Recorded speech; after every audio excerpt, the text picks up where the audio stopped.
ọ̀rọ̀ ipò ẹni tí yóò di aláàfin ọ̀yọ́ tuntun ìyún ní ìlú ọ̀yọ́ aláàfin òòjò pàṣẹkẹrẹ ọmọ àtìbà ó dà pé ó tún ti ń di wàhálà sí báyìí o tó sì jẹ́ pé bójúmọ́ ṣe ń mọ́ ẹni ìṣẹ̀lẹ̀ tuntun ó ní wàhálà tuntun ló ń ṣẹlẹ̀ lórí ẹni tí yóò di aláàfin ọ̀yọ́ tuntun. Ẹ rántí pé láti inú oṣù kẹrin ọdún 2022 ìyún ọdún bíi méjì àti ààbọ̀ sẹ́yìn tí aláàfin ọ̀yọ́ ọba lámìdí adéyẹmí ikú bàyìbáyèyí adéyẹmí kẹta tó ti wàjà níṣẹ́ ni wọn kò tí ì yan aláàfin ọ̀yọ́ tuntun, èyí tí ó ń kọ ọ̀pọ̀ èèyàn ní òmìnú pé báwo ni nǹkan ṣe ń lọ tó sì jẹ́ wípé àwọn ọ̀yọ́mèsì ìyẹn àwọn ìjòyè aláàfin tí ó máa ń yan aláàfin tuntun ìlójú wà lára wọn. Ṣùgbọ́n ní ọdún tí ó kọjá ìyẹn bí ọdún méjì sẹ́yìn báyìí ó ní àwọn ọ̀yọ́mèsì tí Báṣọ̀run ìlú Ìbàdàn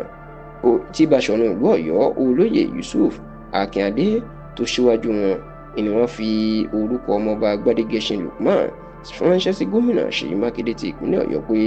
òun ni gbogbo àwọn afọbajẹ́ mú o, òun sì ni àwọn fòǹtẹ̀lù láti di aláàfin Ọ̀yọ́ tuntun. Ṣùgbọ́n látìgbà tí àwọn ọ̀yọ́mèsì tí wọ́n ti forúkọ ọmọọba Lukman Gbádégẹṣin tó ti fi ránṣẹ́ sí Ṣèyí Mákindé láti fòǹtẹ̀lù àti láti kéde ẹ̀ gẹ́gẹ́ bí aláàfin Ọ̀yọ́ tuntun tí yóò rọ́pò ọba lámìdí adéyẹmí,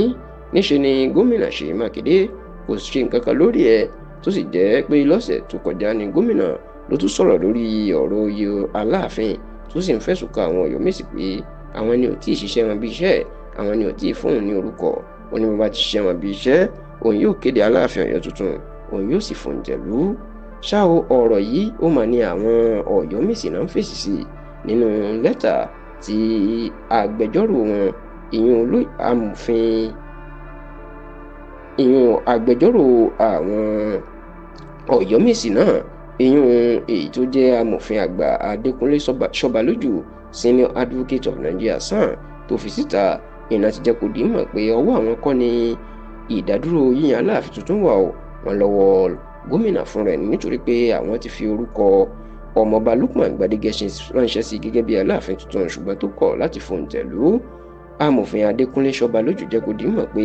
ohun kan táwọn oníbàárò òun yan àwọn ọ̀yọ́mèsì márùn-ún tó ń gbẹnu wọn sọ̀rọ̀ tó ń sọ báyìí ni pé gómìnà ti pàṣẹ fún ìjọba ìbílẹ̀ Àtìbà tó ń ṣàkóso ìlú Ọ̀yọ́